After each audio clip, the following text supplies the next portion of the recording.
Hear that sizzle? That's creamy Tuscan chicken in 2 minutes. Let's go. Pat dry. 4 small chicken breasts, salt, black pepper, garlic powder, a pinch of paprika. Pan on medium-high, 2 tablespoons olive oil. When it shimmers, chicken goes in.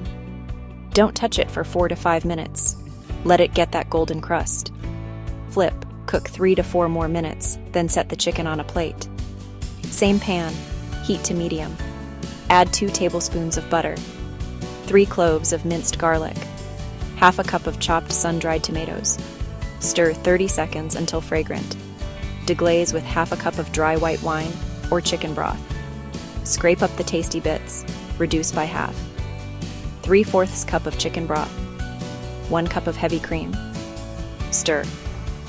Half cup of freshly grated Parmesan, 1 teaspoon Italian seasoning, a pinch of red pepper flakes, a squeeze of lemon. Simmer 2 to 3 minutes till it lightly thickens. Fold in 2 packed cups baby spinach. It wilts fast. Taste. Adjust salt and pepper. Slip the chicken back in, along with any juices. Spoon sauce over the top and simmer 3 to 5 minutes until the chicken hits 165°F and the sauce is glossy. Pro move.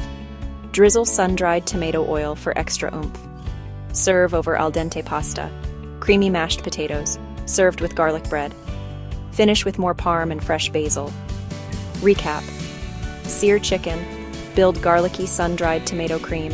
Melt in parm and spinach. Reunite. Simmer to perfection. Rich, garlicky, tangy. Absolutely weeknight fancy. If you make this, drop a comment with your twist. Mushrooms, artichokes, I see you. Hit save so dinner's handled. Now go make it silky. You've got this.